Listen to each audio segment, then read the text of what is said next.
প্রথমেই দেখে নেব আজকের 50টি তাজা খবর। শুরুতেই শিরোনাম। এনআরএসে নার্সের রহস্য মৃত্যু, কনুইয়ের কাছে ইঞ্জেকশনের দাগ, ওষুধে 3 শিশি নিয়ে শৌচালয়ে যান রূপালী, ময়নাতদন্তে চাঞ্চল্যকর তথ্য। মুখ্যমন্ত্রীর কড়া বার্তা, 24 ঘন্টার মধ্যেই দুষ্কর্ম, খাস কলকাতায় নেতাজির মূর্তি ভাঙচুর, কারা ভাঙল? পর্দা ফেলে ওষুধের দোকানে গর্ভপাতের রমরমা, গোপন ভিডিওয় ফাঁস, নক্কারজনক কারবার, গ্রেফতার ব্যবসায়ী স্ত্রী। অভয়াকাণ্ডে নির্মল ঘোষের গ্রেফতারিতে উৎসব পানিহাটিতে, ঢোল বাজিয়ে নাচ চলল মিষ্টিমুখ। কে চটি চাটা আর কে বুট চাটা, ভরা এজলাসে কল্যাণের সঙ্গে তীব্র বাদানুবাদ রাজ্যের এজিট, সামাল দিলেন প্রধান বিচারপতি। মহিলাদের বছরে 50,000, নির্বাচনের মুখে যোগী রাজ্যের নয়া প্রকল্প, ভোট কেনার চেষ্টা তোপ অখিলেশের। পুলিশের ভুয়ো পরিচয়ে পঞ্চায়েত প্রধানকে ফোন, গ্রেফতারের ভয় দেখিয়ে লক্ষাধিক টাকার তোলা দাবি। বাবাকে সাবধান করেছিলেন মমতা, শেষ পর্যন্ত পুলিশের জালে প্রাক্তন তৃণমূল বিধায়ক পুত্র, স্বস্তি জামুরিয়ায়। অডিও প্রকাশ্যে আসতেই ডোমকলের ভিডিও বদলি, পঞ্চায়েত প্রধানকে কাটমানি নেওয়ার পরামর্শের জেরেই কি পদক্ষেপ? নেতাজিকে নিয়ে আপত্তিকর মন্তব্য, অনন্ত মহারাজের বঙ্গবিভূষণ প্রত্যাহার করল শুভেন্দু অধিকারীর সরকার। খাবারে কতটা নুন চিনি, প্যাকেটে দিতে হবে ওয়ার্নিং, কেন্দ্রকে সুপ্রিম কোর্ট বলল আপনারা না পারলে আমরা করব। গ্রেফতারি পরোয়ানা চ্যালেঞ্জ করে লাভ হলো না, হাইকোর্ট স্বস্তি দিল না টুলুকে, মামলা ফিরিয়ে দিলেন বিচারপতি। 2020 সালে শ্রমিকের ওপর হামলা, অভিষেকের নামে অভিযোগ দায়ের, সরকারি মাটি চুরির মামলাতেও তদন্তের নির্দেশ আদালতের। কলকাতায় এবার নেতাজির মূর্তি ভাঙচুর, পেছনে বড় কোনো রাজনৈতিক চক্রান্ত? নিউ আলিপুরে চরম উত্তেজনা। কাটোয়ায় পরিত্যক্ত বাড়ি থেকে তাজা বোমা উদ্ধার, অভিযোগের তীর তৃণমূলের দিকে, আটক 1। আবাস যোজনার সমীক্ষার মেয়াদ আরও 15 দিন বাড়ানো হলো, ঘোষণা দিলীপ ঘোষের। ঝাড়খণ্ডের বিধানসভা অভিযানে ধুন্ধুমার কাণ্ড, 600 জনের বিরুদ্ধে মামলা দায়ের করল পুলিশ। কান টানলে মাথা আসবে, 3 ঘটনারই শাস্তি চাই, নির্মল ঘোষ গ্রেফতারে বিস্ফোরক সিপিআইএম নেতা কলতান। ক্লাস করতে গিয়ে 3 তলা থেকে পড়ে গেলেন দ্বিতীয় বর্ষের ছাত্র, আইআইটি খড়গপুরে ফের মৃত্যু। অভিযুক্তদের বিরুদ্ধে যথেষ্ট তথ্য প্রমাণ রয়েছে, নিট প্রশ্ন ফাঁস মামলায় ফাস্ট ট্র্যাক কোর্টে গৃহীত সিবিআই চার্জশিট। নজরে চিকেন স্নেক, নিরাপত্তার বজ্র আঁটুনি খতিয়ে দেখতে স্বাধীনতা দিবসের পরেই শিলিগুড়িতে শাহ। বদলের বঙ্গে স্বাধীনতা দিবসে ভাষণ দেবেন মুখ্যমন্ত্রী, মোদির পরই সম্প্রচারিত হবে শুভেন্দুর বার্তা। ফের উত্তরাখণ্ডে টানেলে দুর্ঘটনার সুড়ঙ্গে আচমকা জলস্রোত ধস, ভিতরে আটকে অন্তত 10 জন শ্রমিক। অপমানে ঘর ছেড়েছিলেন বাবা, আইনের ওপর আস্থা আছে, ওড়িশা থেকে নির্মল ঘোষের গ্রেফতারে মুখ খুললেন কন্যা। ঝাড়ফুঁকের ঘটনার পরেই ফাঁস কুকীর্তি, নাবালিকাকে যৌন হেনস্থার অভিযোগে গ্রেফতার গৃহশিক্ষক। কলকাতায় ফ্ল্যাট কিনতে চাইছিলেন রূপালী, বাড়ি থেকে নিয়ে আসেন 2 লাখ, মেয়ের মৃত্যুতে হাহাকার বাবার। প্রিয় দর্শক, আপনি কোন জেলা থেকে আমাদের খবর দেখছেন তা কমেন্ট করে জানাবেন। ইউটিউব থেকে দেখলে চ্যানেলটি সাবস্ক্রাইব করুন, আর ফেসবুক থেকে দেখলে পেজটি ফলো করুন। আসছি বিস্তারিত খবরে। পুলিশ সূত্রে খবর, 2 মিলিলিটারের একটি ভায়াল ব্যবহৃত হয়েছে। রূপালীর বাঁ হাতের কনুইয়ের কাছে ইঞ্জেকশনের দাগ রয়েছে। কোনো কারণে শরীরে অস্বাভাবিক ব্যথা হলে ওই ওষুধ ব্যবহার করা হয়। এনআরএস হাসপাতালে কর্তব্যরত নার্স রূপালী বর্মনের রহস্য মৃত্যু। নীলরতন সরকার হাসপাতালে কর্তব্যরত নার্স রূপালী বর্মনের বাঁ হাতে ইঞ্জেকশনের দাগ পাওয়া গিয়েছে। পুলিশ সূত্রে খবর, হাসপাতালে যে শৌচালয় থেকে রূপালীর দেহ উদ্ধার হয়েছে সেখানে ওষুধের 3টি শিশি ছিল, তার মধ্যে একটি ব্যবহৃত হয়েছে, বাকি 2টি শিশি ভর্তি রয়েছে। 3টিতেই ছিল ফেন্টানিল। এটি একটি শক্তিশালী ওপিওয়েড পেনকিলার, যা নির্দিষ্ট চিকিৎসা পরিস্থিতিতে ব্যথা নিয়ন্ত্রণ ও অ্যানাস্থেসিয়া ব্যবহার করা হয়। রূপালী সেগুলি নিয়ে শৌচালয়ে ঢুকেছিলেন না আগে থেকেই তা ভেতরে ছিল এখনও স্পষ্ট নয়। কলকাতা মেডিকেল কলেজ হাসপাতালে নার্সের দেহের ময়নাতদন্ত চলছে। পুলিশ সূত্রে খবর, 2 মিলিলিটারের একটি ভায়াল ব্যবহৃত হয়েছে। রূপালীর বাঁ হাতের কনুইয়ের কাছে ইঞ্জেকশনের দাগ রয়েছে। কোনো কারণে শরীরে অস্বাভাবিক ব্যথা হলে ফেন্টানিল ব্যবহার করা হয়, তবে তার সামান্য পরিমাণে শরীরে প্রয়োগ করেন চিকিৎসকেরা। সেই প্রেক্ষিতে 2 মিলিলিটার অনেক বেশি। রূপালীর ওই ওষুধ প্রয়োজন হয়েছিল কিনা, হলে তার কারণ কি, খতিয়ে দেখা হচ্ছে। হাসপাতালে তার সহকর্মী, নিরাপত্তারক্ষী, চিকিৎসকদের বয়ান সংগ্রহ করেছে পুলিশ। তবে এখনো মৃতের পরিবারের তরফে কোনো অভিযোগ দায়ের করা হয়নি। নেতাজি সুভাষচন্দ্র বসুকে নিয়ে টানা কুরুচিকর মন্তব্য, অপমানজনক পোস্টের বিতর্কের মাঝে এবার কলকাতায় ভাঙা হলো নেতাজির মূর্তি। নিউ আলিপুরের 81 নম্বর ওয়ার্ডে নেতাজির একটি মূর্তি ডান হাতে রাতের অন্ধকারে ভেঙে গুঁড়িয়ে দেয় দুষ্কৃতীরা।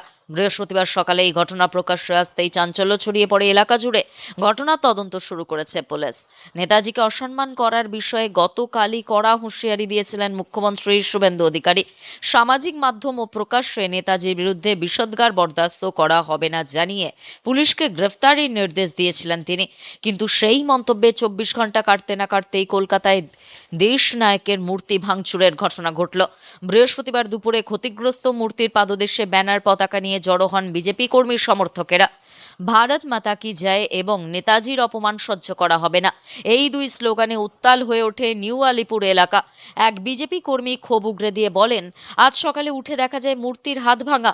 মুখ্যমন্ত্রী কালই নেতাজির ওপর আক্রমণের বিরুদ্ধে কড়া ব্যবস্থার কথা বলেছেন, আর তার বদলা নিতেই তৃণমূলের দুষ্কৃতীরা এই ঘটনা ঘটিয়েছে। বিজেপি নেতৃত্বের তরফে জানানো হয়েছে, ভেঙে দেওয়া মূর্তিটির স্থান সংস্কার করে নতুন মূর্তি বসানো হবে এবং আগামী 15ই আগস্ট স্বাধীনতা দিবসের দিন সেখানে শ্রদ্ধা জানানো হবে। উল্লেখ্য, বেশ কিছুদিন ধরেই প্রকাশ্য সভা ও সোশ্যাল মিডিয়ায় নেতাজির উদ্দেশ্যে নানা অসম্মানজনক মন্তব্য নিয়ে বিতর্ক তুঙ্গে। এমনকি বিজেপি সাংসদ অনন্ত মহারাজ নেতাজিকে দেশদ্রোহী বলে তোপ দেওয়ায় সম্মানও কেড়ে নেওয়া হয়েছে। তবে এত বিতর্কের পরও নিজের অবস্থানে অনড় থেকে তৎকালীন কংগ্রেস সরকার ও জওহরলাল নেহেরুকে এই সমস্ত ঘটনার জন্য দায়ী করেছেন অনন্ত মহারাজ। ওষুধের দোকানের আড়ালে গর্ভপাতের রমরমা কারবার, গ্রেফতার ওষুধ ব্যবসায়ী ও তার স্ত্রী। ঘটনাটি মালদার। ওষুধের দোকানের আড়ালে গর্ভপাতের রমরমা কারবার চলছিল। দীর্ঘদিন ধরে মোটা টাকার বিনিময়ে মহিলাদের গর্ভপাত করানোর অভিযোগ উঠল ওষুধের দোকানের মালিক সঞ্জীব সাহা ও তার স্ত্রীর বিরুদ্ধে। ঘটনার ভিডিও ভাইরাল হতেই চাঞ্চল্য ছড়িয়েছে। ওষুধ ব্যবসায়ী ও তার স্ত্রীকে গ্রেফতার করেছে মালদা চাঁচল থানার পুলিশ। এই ঘটনায় ব্যাপক চাঞ্চল্য ছড়িয়েছে মালদা চাঁচল হাসপাতালের মোড়ের একটি ওষুধের দোকানে। চাঁচল সুপার স্পেশালিটি হাসপাতালের গেটের সামনে ওষুধের দোকানে পর্দা ফেলে গর্ভপাত করানোর কারবার চলছে। অভিযোগ, নিউ আস্থা মেডিকেল নামে ওই দোকানে দীর্ঘদিন ধরে টাকার বিনিময়ে মহিলাদের গর্ভপাত করানো হচ্ছিল।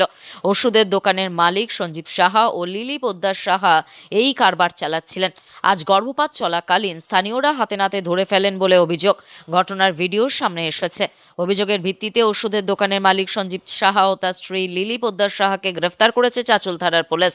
অভিযোগকারী আকাশদীপ চ্যাটার্জি বলেন, দীর্ঘদিন ধরে ওষুধের দোকানের আড়ালে গর্ভপাত করানোর প্রক্রিয়া চালাচ্ছেন ওই ওষুধ ব্যবসায়ী। আজ ওই দোকানের ভিতরে দুজন মহিলাকে ঢুকতে দেখেই আমি হানা দিই, মোবাইলে ভিডিও করি এবং পুলিশকে খবর দিই। পুলিশ এসে দুজনকে গ্রেফতার করেছে। আমরা চাই এই কারবার বন্ধ হোক। অন্যদিকে বিসিডিএ জোনের সম্পাদক প্রণব পাল জানান, অভিযোগের ভিত্তিতে ওই ওষুধ ব্যবসায়ী লাইসেন্স বাতিলের জন্য আবেদন করা হয়েছে। ঘটনার তদন্ত শুরু করেছে পুলিশ। আমরা এই ধরনের কারবার কখনোই বরদাস্ত করব না। গর্ভপাত পুরোপুরিভাবে বেআইনি। এ ধরনের ঘটনা বরদাস্ত করা হবে না। পুলিশ ব্যবস্থা নিচ্ছে। দাবি চাঁচল বিধানসভা বিজেপি অবজারভার অভিষেক সিংঘানিয়ারও। আরজিকর কাণ্ডে প্রাক্তন তৃণমূল বিধায়ক নির্মল ঘোষের গ্রেফতারিতে উৎসবের মেজাজ পানিহাটিতে। ঢোল বাজিয়ে নাচ পানিহাটির বাসিন্দাদের, চলল মিষ্টিমুখ। নির্মল ঘোষের ছবিতে জুতোর মালা পরিয়ে কাদা মাখিয়ে উৎসবের সামিল হন তারা। পানিহাটিবাসীর দাবি, শুধু গ্রেফতার করলেই চলবে না, নির্মলের শাস্তির ব্যবস্থা করতে হবে। বাকি দুই অভিযুক্তকেও ধরতে হবে। পানিহাটির বাসিন্দাদের দাবি, এলাকার মহিলা থেকে শুরু করে মানুষের উপর এতদিন ধরে অত্যাচার চালিয়েছে নির্মল ঘোষ, তাই তার গ্রেফতারিতে উৎসবে মেতে উঠেছে সকলে। এদিন মিষ্টিমুখ ও নাচের পাশাপাশি নির্মল ঘোষের ছবিতে জুতো পরিয়ে বিক্ষোভ দেখানো হয়। বিজেপি কর্মীরা তার ছবিতে কাদাও মাখিয়ে দেন। এক পানিহাটিবাসী জানান, গোটা পশ্চিমবঙ্গের মানুষ আজ খুশি হয়েছেন। যেভাবে অভয়াকে নৃশংসভাবে খুন করা হয়েছে তাতে মদত দিয়েছেন নির্মল ঘোষ। আরও দুই অভিযুক্ত খুব দ্রুত গ্রেফতার হবে। যারা অন্যায় করেছে তারা ছাড় পাবে না। নির্মল ঘোষের দৃষ্টান্তমূলক শাস্তি চাই। উল্লেখ্য, 9ই আগস্ট আরজিকর কাণ্ডে নির্যাতিতা দেহ দ্রুত সৎকারের ঘটনায় তদন্তের নির্দেশ দিয়েছিলেন মুখ্যমন্ত্রী শুভেন্দু অধিকারী। তার অভিযোগ ছিল, দ্রুত অভয়ার দেহ সৎকার করে প্রমাণ লোপাট করা হয়েছিল। পরিবার থেকে ক্রিমেশনের খরচও নেওয়া হয়নি। পরিবারের সদস্যদের সই ছাড়াই সৎকার করা হয় দেহ। এই ঘটনায় শুভেন্দুর নিশানায় ছিলেন পানিহাটির প্রাক্তন বিধায়ক নির্মল ঘোষ, 17 নম্বর ওয়ার্ডের কাউন্সিলর সোমনাথ দে এবং প্রাক্তন কাউন্সিলর সঞ্জীব মুখোপাধ্যায়। গত সোমবার খড়দা থানায় তাদের বিরুদ্ধে অভিযোগ দায়ের করেন অভয়ার বাবা। সেই মামলাতেই তড়িঘড়ি পদক্ষেপ করল পুলিশ। বৃহস্পতিবার সকালে ওড়িশা থেকে নির্মল ঘোষকে গ্রেফতার করা হয়। তাকে বৃহস্পতিবার রাতে বা আগামীকাল সকালে রাজ্যে নিয়ে আসা হবে বলে জানা গিয়েছে। গ্রেফতারির খবর পানিহাটিতে পৌঁছাতেই উৎসব শুরু হয়। মিষ্টিমুখ করেন বাসিন্দারা, আবির মেখে চলে নাচ গান। মসজিদ থেকে মাইক খোলার বিরুদ্ধে জনস্বার্থ মামলা দায়ের হয়েছিল ভারপ্রাপ্ত প্রধান বিচারপতি তপব্রত চক্রবর্তী এবং বিচারপতি অতরূপ বন্দ্যোপাধ্যায়ের ডিভিশন বেঞ্চে। বৃহস্পতিবার সেই মামলার শুনানিতে উত্তপ্ত হয়ে ওঠে এজলাস, ভরা এজলাস। কলকাতা হাইকোর্টের ভারপ্রাপ্ত প্রধান বিচারপতি তপব্রত চক্রবর্তীর এজলাসের শুনানি চলছে। সেই শুনানি চলাকালীনই বাদানুবাদে জড়িয়ে পড়লেন আইনজীবী কল্যাণ বন্দ্যোপাধ্যায় এবং রাজ্যের অ্যাডভোকেট জেনারেল সুরজিৎ নাথ মিত্র। পরিস্থিতি ক্রমশ উত্তপ্ত হয়ে ওঠে। শেষ পর্যন্ত আইনজীবীদের শান্ত করতে আসরে নামতে হয় প্রধান বিচারপতিকে। মসজিদ থেকে মাইক খোলার বিরুদ্ধে জনস্বার্থ মামলা দায়ের হয়েছিল ভারপ্রাপ্ত প্রধান বিচারপতি তপব্রত চক্রবর্তী এবং বিচারপতি অতরূপ বন্দ্যোপাধ্যায়ের ডিভিশন বেঞ্চে। বৃহস্পতিবার ছিল সেই মামলার শুনানি। শুনানির শুরুতে পরিস্থিতি স্বাভাবিকই ছিল, কিন্তু কিছুক্ষণের মধ্যেই আইনজীবীদের মধ্যে তর্ক বিতর্ক শুরু হয়। অভিযোগ, এজলাসে শুনানি চলাকালীন কল্যাণকে চটি চাটা বলে আক্রমণ করেন রাজ্যের এজি। কল্যাণও এজিকে বুট চাটা বলে পাল্টা আক্রমণ করেন। কি ঘটেছিল আদালত কক্ষে? সেই প্রসঙ্গে কল্যাণ বলেন, কোনো নির্দেশিকা ছাড়া মসজিদ থেকে মাইক সরিয়ে নেওয়া হচ্ছে। আমি আদালতকে বলেছি 1999 সালে ডিভিশন বেঞ্চের রায় আছে, বিধি মেনে মসজিদে মাইক বাজানো যাবে, কোনো কিছু মানা হচ্ছে না। কল্যাণ এ প্রসঙ্গ তোলার পরেই সরগরম হয়ে ওঠে আদালত কক্ষ। কল্যাণের দায়ের করা মামলা প্রসঙ্গে আদালতে এজি জানান, তিনি মঙ্গলবার এই পিটিশন সম্পর্কে জানতে পেরেছেন। তা শুনে কল্যাণের সওয়াল, আমি সোমবার পিটিশন করেছি, আপনি কালকে জানতে পারলে আমি কি করব? কল্যাণের অভিযোগ, তখন তাকে চটিচাটা বলে আক্রমণ করা হয়। এজি বলেছেন, দিদির কাছে ধমক খাচ্ছেন, তাই হয়তো এজলাসে এমন আচরণ করছেন, চটিচাটা। তারপরেই এজির উদ্দেশ্যে কল্যাণ বলেন, আমি চটিচাটা হলে আপনি বুট চাটা। এজলাসে উপস্থিত ছিলেন রাজ্যের অতিরিক্ত অ্যাডভোকেট জেনারেল বিল্বদল ভট্টাচার্য। কল্যাণের বিরুদ্ধে ব্যক্তিগত আক্রমণের অভিযোগ তোলেন তিনি। পাশাপাশি বিল্বদল বলেন, এই সব কারণেই পার্লামেন্টে সাসপেন্ড হয়েছেন কল্যাণ বন্দ্যোপাধ্যায়। তা শুনে কল্যাণের পাল্টা জবাব, সংসদে আমি নরেন্দ্র মোদী, অমিত শাহের বিরুদ্ধে সরব হয়েছিলাম বলে আমাকে সাসপেন্ড করা হয়েছে। পরিস্থিতি নিয়ন্ত্রণের বাইরে চলে যাওয়ায় আসরে নামেন প্রধান বিচারপতি। পরিস্থিতি সামাল দেন তিনি। আগামী মঙ্গলবার এই মামলার পরবর্তী শুনানি। পরে এ প্রসঙ্গে কল্যাণ বলেন, এজি আমাকে বলেছেন আপনি চটি চাটা, আমিও তখন বলেছি আপনি বুট চাটা। খয়রাতির রাজনীতির বিরুদ্ধে বহুবার গলা চড়িয়েছেন প্রধানমন্ত্রী নরেন্দ্র মোদী। যদিও আসন্ন বিধানসভা নির্বাচনের আগে বিজেপি শাসিত উত্তরপ্রদেশেও আরও একটি খয়রাতির প্রকল্প শুরু হতে চলেছে বলে খবর। নয়া প্রকল্পে মহিলাদের বছরে 50,000 টাকা আর্থিক সাহায্যের কথা বিবেচনা করছে যোগী আদিত্যনাথ সরকার। যোগ্যদের ব্যাংক অ্যাকাউন্টে সরাসরি অর্থ প্রদান করা হতে পারে। পাশাপাশি শিক্ষা, স্বাস্থ্য ও কারিগরি দক্ষতা প্রকল্পের সুবিধা দিয়েও মহিলাদের সাহায্য করা হতে পারে। বিষয়টি প্রকাশ্যে আসতেই গলা ছড়িয়েছেন সমাজবাদী পার্টি নেতা অখিলেশ যাদব। তার কটাক্ষ, অপশাসন ঢাকতে টাকার বিনিময়ে ভোট কিনতে চাইছে গেরুয়া পার্টি। রাজনৈতিক বিশ্লেষকদের বক্তব্য, বিগত লোকসভা ও বিভিন্ন রাজ্যের বিধানসভা নির্বাচনগুলিতে প্রমিলা ভোটের শক্তি টের পেয়েছে বিজেপি। এই অবস্থায় তাদের নয়া জনকল্যাণমূলক প্রকল্প বড়সড় রাজনৈতিক চাল হতে পারে। সূত্রের খবর, রাজ্যের যোগ্য মহিলা নাগরিকদের অ্যাকাউন্টে ভোটের আগেই 20,000 টাকা পাঠানো হবে। বাদবাকি অর্থ 10,000 টাকা 3টি ইনস্টলমেন্টে ট্রান্সফার হবে। বিজেপির এই প্রকল্প নিয়ে এক্স হ্যান্ডেলে বিস্ফোরক অখিলেশ যাদব। তিনি লিখেছেন, নির্বাচন জেতার জন্য বিজেপির হাতে এখন অর্থ ছাড়া আর কিছুই নেই। সেই অর্থও এসেছে পাপ কর্ম থেকে, যা উত্তরপ্রদেশের ধর্মপ্রাণ নারীরা কখনোই মেনে নেবেন না। সমাজবাদী পার্টির নেতা প্রশ্ন তোলেন, ভোটের আগেই কেন প্রকল্প? এতদিন দেওয়া হয়নি কেন? তার বক্তব্য, বিষয়টাকে এভাবে দেখুন, বিজেপির সরকার আজ বছরে যে 50,000 টাকা দেওয়ার কথা বলছে তা গত 10 বছরেও দিতে পারত, কিন্তু দেওয়া হয়নি। মুখ্যমন্ত্রী উত্তরপ্রদেশের নারীদের অধিকার ও কল্যাণের জন্য বরাদ্দ হাজার হাজার কোটি টাকা নিজের প্রচারে খরচ করেছেন, সবাইকে বুড়ো আঙুল দেখিয়েছেন। রাম মন্দিরের অনুদান চুরি, নিট প্রশ্ন ফাঁস আন্দোলনের শিক্ষার্থীদের উপর পুলিশের হামলার প্রসঙ্গ টেনে অখিলেশ বলেন, জনরোষের আশঙ্কায় বিজেপির নেতা, সহযোগী কর্মী ও সমর্থকরা আত্মগোপন করে আছে। এমনকি কেউ বিজেপির হয়ে নির্বাচনে লড়ার টিকিট নিতে চাইছে না। অনুদানের অর্থ আত্মসাৎ এবং পড়ুয়াদের উপর হামলার ঘটনার পর বিজেপির আর কোনো নৈতিকতা বা সাহস অবশিষ্ট নেই। তাই তারা এখন অর্থের ওপরই নির্ভর করছে। যদিও মহিলাদের জন্য নতুন প্রকল্পের বিষয়টি এখনো ঘোষণা করেনি যোগী সরকার। পুলিশের পরিচয় দিয়ে তৃণমূল পরিচালিত পঞ্চায়েত প্রধানের কাছে 6 লক্ষ টাকা তোলা চাওয়ার অভিযোগ। এই ঘটনায় চাঞ্চল্য ছড়িয়েছে পূর্ব বর্ধমানের ভাতারে। সাহেবগঞ্জ 2 নম্বর গ্রাম পঞ্চায়েতের প্রধান প্রদ্যুৎ পালকে ফোন করে নিজেকে ভাতার থানার মেজবাবু বলে দাবি করে এক ব্যক্তি। ফোন করে জানানো হয় প্রধানের বিরুদ্ধে এসপি অফিসে গুরুতর অভিযোগ জমা পড়েছে এবং তাকে গ্রেফতারের জন্য উপরমহল থেকে চাপ রয়েছে। গ্রেফতারি এড়াতে এবং মামলা থেকে রেহাই দিতে প্রথমে 6 লক্ষ টাকা চাওয়া হয়। পরবর্তীতে ধাপে ধাপে 5 লক্ষ টাকা দেওয়ার কথা বলে চাপ সৃষ্টি করা হয়। শুধু তাই নয়, টাকা দ্রুত পাঠানোর জন্য একটি কিউআর কোড পাঠানো হয় এবং ভাতারের স্থানীয় বিধায়কের নাম ব্যবহার করেও চাপ দেওয়ার চেষ্টা চলে। ঘটনাটি সন্দেহজনক মনে হওয়ায় পঞ্চায়েত প্রধান তৎক্ষণাৎ ওই নাম্বারটি ব্লক করেন এবং স্থানীয় বিধায়ক সৌমেন কারফা ও ভাতার থানার ওসির সঙ্গে যোগাযোগ করেন। বিধায়কের পরামর্শে থানায় লিখিত অভিযোগ দায়ের করা হয়। পুলিশ তদন্তে নেমে জানিয়েছে, যে অফিসারের পরিচয় দিয়ে ফোন করা হয়েছিল সেই নামে ভাতার থানায় কোনো অফিসার নেই। প্রাথমিক অনুমান, ফোনটি অন্য কোনো জেলা থেকে করা হয়েছে। এদিকে তৃণমূল নেতা দেবু টুডু অভিযোগ করেছেন, রাজ্য জুড়ে এভাবেই ভয় দেখিয়ে তোলাবাজি চালানো হচ্ছে। এদিকে গত কয়েক মাসে পর এমন প্রতারণামূলক ফোন আসার ঘটনায় রাজনৈতিক মহলেও তৈরি হয়েছে জোর চর্চা। ঘটনার তদন্ত শুরু করেছে ভাতার থানার পুলিশ।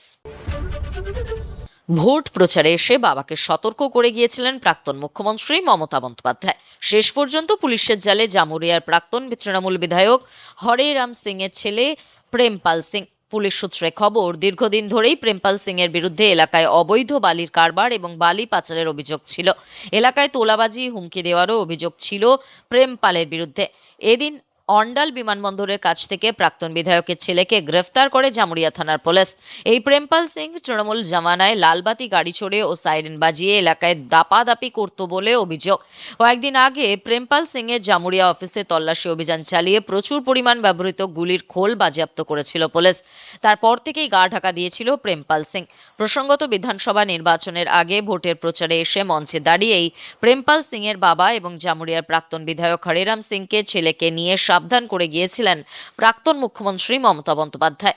গত বিধানসভা ভোটেও জামুরিয়া কেন্দ্রের প্রার্থী ছিলেন হরেরাম সিং, যদিও শেষ পর্যন্ত ভোটে পরাজিত হন তিনি।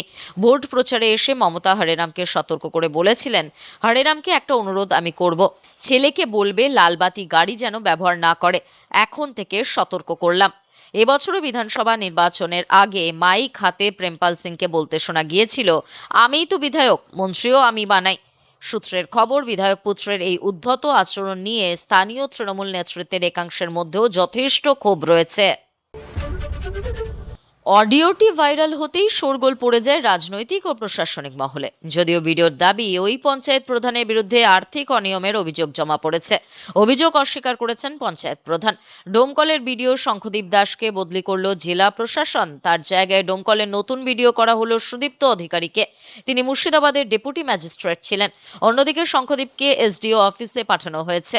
তার বদলি নিয়ে জেলা প্রশাসনে প্রশ্ন উঠছে, পঞ্চায়েত প্রধানকে কাটমানি নেওয়ার পরামর্শ দেওয়ার অডিও ভাইরাল হতেই কি এই পদক্ষেপ? ভাইরাল হওয়া অডিওটি মুর্শিদাবাদের ডোমকল ব্লকের গড়াইমারি গ্রাম পঞ্চায়েতের প্রধান হাসানুজ্জামান মণ্ডলের সঙ্গে বিডিও শঙ্খদীপের কথোপকথনের বলে দাবি। যদিও এই অডিওর সত্যতা যাচাই করেনি সংবাদ সংস্থা। ওই অডিওয়ে একজনকে বলতে শোনা যায়, টাকা লেনদেন না করেই তো ভুল করছেন আপনি, টাকা কামান, কাজ করে টাকা কামান। ওই একই ব্যক্তিকে নানা উদাহরণ দিতেও শোনা যায়। সিপিএম জমানার কথাও বলেন তিনি। তার কথায়, অহেতুক নিজেদের জাহির না করে নিয়ম মেনে কাজ করা উচিত। অপর কণ্ঠটি দাবি করেন, তার সঙ্গে টাকা লেনদেনের কোনো সম্পর্ক নেই, তিনি নিয়ম মেনেই কাজ করছেন। জবাবে অপর ব্যক্তি বলেন, পঞ্চায়েত প্রধানেরা কত ভাতা পান, টাকা রোজগার করতে গেলে কাজ নামাতে হবে, ওই ব্যক্তির পরামর্শ, প্রয়োজনে ঠিকাদারকে ডেকে নিজের পাওনা বুঝে নিয়ে ওয়ার্ক অর্ডার দিন। দাবি প্রথম ব্যক্তির কণ্ঠস্বর বিডিও শঙ্খদ্বীপের আর দ্বিতীয় কণ্ঠস্বরটি পঞ্চায়েত প্রধান হাসানুজ্জামানের। তবে এই অডিওর কবেকার, কোন প্রেক্ষিতে কথোপকথন তা এখনো স্পষ্ট নয়। আজকের গুরুত্বপূর্ণ ঘটনাগুলি এখানেই শেষ। পরবর্তী আপডেটের জন্য সঙ্গে থাকুন এবং সঠিক তথ্য পেতে অপেক্ষা করুন। ধন্যবাদ।